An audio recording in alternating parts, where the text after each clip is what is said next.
Chapter 2. The Polarity Principle of Evolution. While speaking to you last time, I may have said some things that may have seemed strange to you. For before taking an astral flight to Venus and witnessing a factual portrayal of what is to be seen there, it is necessary to go beyond the commonly accepted standards of Earth life. Even the most learned men on your Earth planet would be less than infants in our world. We do not wish to depreciate or to cause any man to feel a sense of inferiority because he has not progressed in his soul evolution to a point to where he could visualize such things as are in this realm and dimension.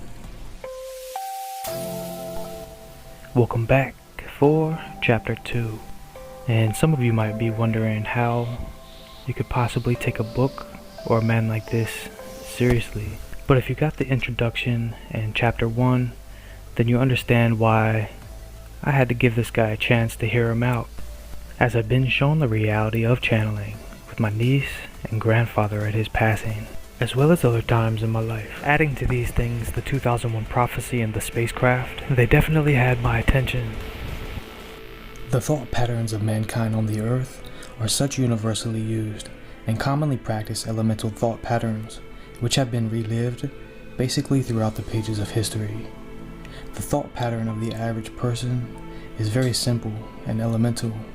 He is taught and learns from infancy to compare all things he sees about him in direct proportion to such outside or external stimulating agents as fear, pain, or hate, which induce certain reactive thought patterns within the child's mind.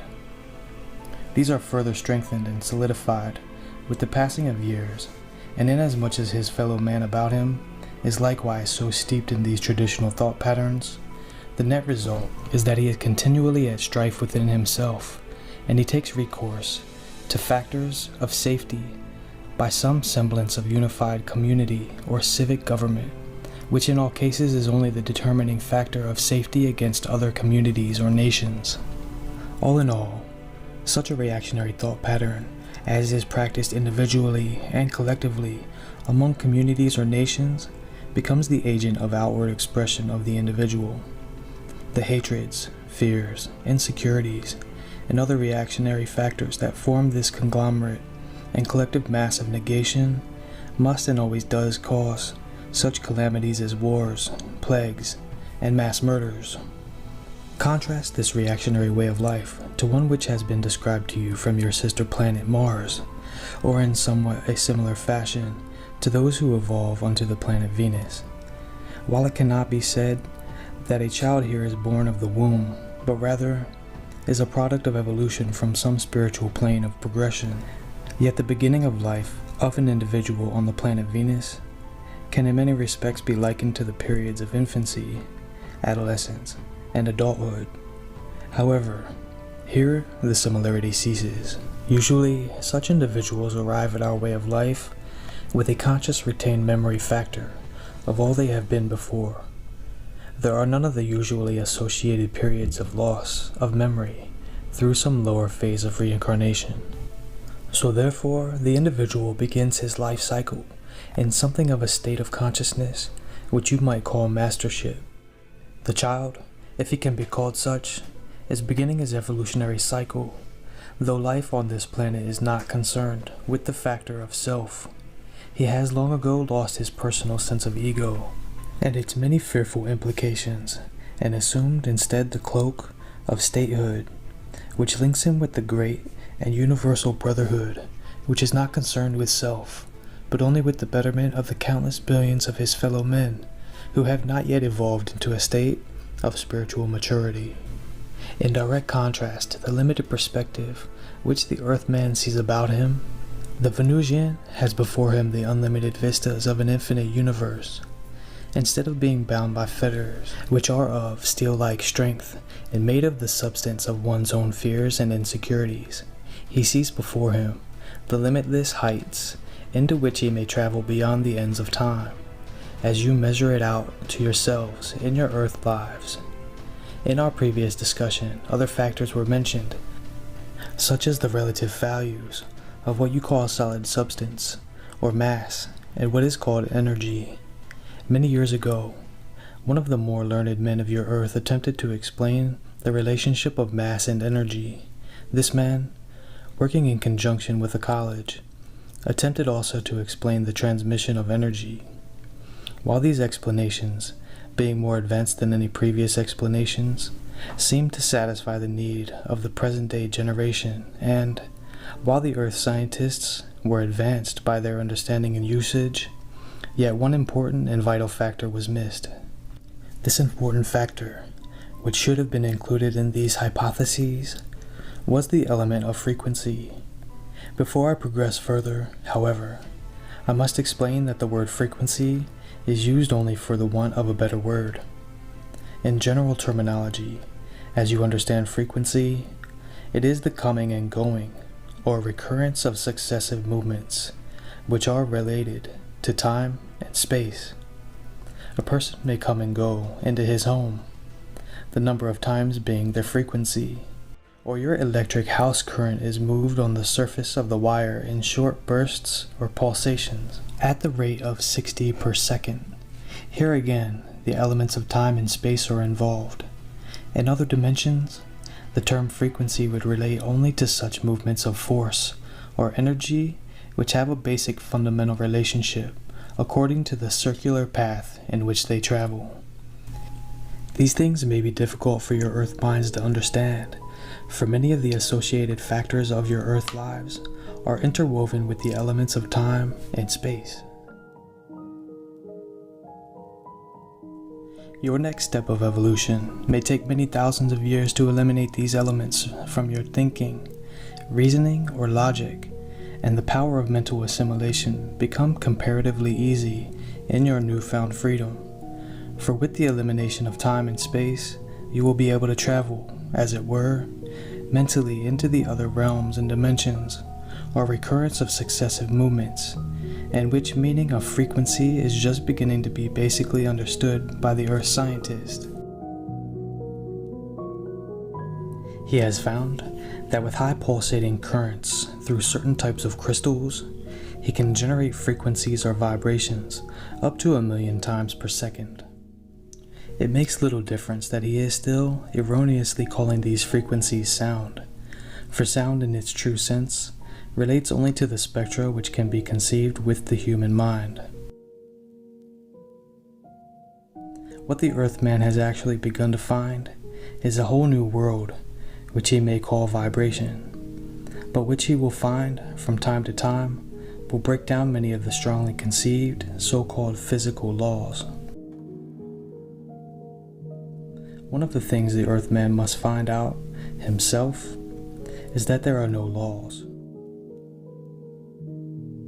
A law exists within the mind only as a preconceived principle, and all the written laws in the world are not worth the paper they are written on, simply because laws, whether civic or spiritual, resolve into the moral character of the individual. Likewise, in approaching the great fountainhead, which we will call God, we will find that, contrary to belief, God has no laws. He has placed no restricting fetters upon your growth or your downfall. God, in His infinite wisdom, knows that what is sometimes called sin resolves only into preconceived notions of right and wrong, which become pertinent vital issues with the spiritual evolution of the individual. But I am digressing. Getting back to the more, shall we say, elemental understanding of what is mass and energy, as I have pointed out, the frequency factor has not yet assumed its true relationship in the earth plane science. Man uses energy in many ways. This relates to the transmission of such energy in its many uses in the world about him. He has not yet discovered, in a true scientific fashion, that the relationship of this frequency to atomic structures, as he calls them, is the basic, underlying, and determining factor in what he calls mass or weight.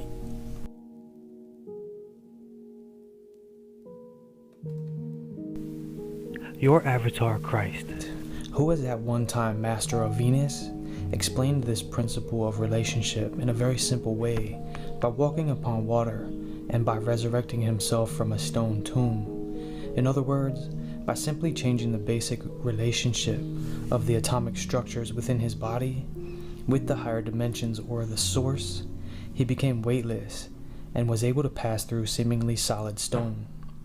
While in such a condition of being weightless, or without the appearance of solidity, the various atomic structures of his body, which you call elements, were not in the least changed in the relationship to your third dimension, or earth structures as you call them, except in factors of solidity and weight. In other words, they would have still been reactive in the chemical test tube, or the spectroscope, as such commonly designated elements which are known to compose your bodies.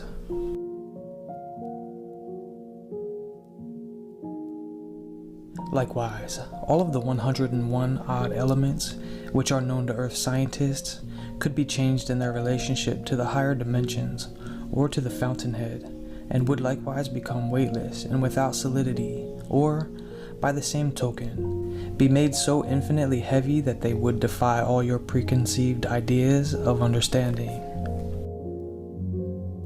Some of your Earth astronomers have postulated a reasonable equation in their researches by declaring they have found a star which contains atomic structures so dense that a cubic inch weighs 2,000 tons. May I again remind you that the terms weight, solidity, time, and space are only factors which have been induced in your present-day Earth life understanding.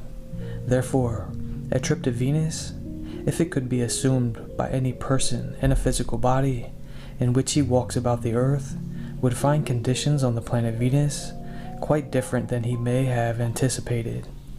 The astronomer on Earth has succeeded to a certain degree in theorizing that certain chemical elements exist on or in the planet Venus, which are similar to those on the Earth. But lo, my friend, he would find to his surprise and chagrin that these elements are vastly different in his commonly accepted understanding of solidity or weight. An ancient man of more advanced understanding, while sitting in his bath, found that each earth element, such as silver and gold, displaced, when immersed, different quantities of water. He was so elated by this discovery that he ran down the street naked, screaming, "Eureka, I have found it." Even in your present-day understanding, this so-called law of specific gravity has been displaced by a more accurate system of atomic weights. If the ancient man were living today in your world and time, he would not need to immerse the king's crown in water to find that the king had been defrauded, and that it contained silver. I am pointing out this story to you that, in the course of history or evolution, man will, and does, though sometimes ever so slowly, progress. I could point out many and numerous displacements in physical laws which are related to the evolution of the Earth people. Therefore, in the future, it can be justly prophesied that man will reach greater heights in his understanding of all the things about him. He will learn that his mind is bound only by his own preconceived notions. He will find, in breaking these bonds, the untrammeled, limitless, infinite vistas of God's infinite cosmos. He will also learn to lose the importance of his own selfish ego consciousness, and thus become what he must become, a vital, integral participant in a universal brotherhood of man.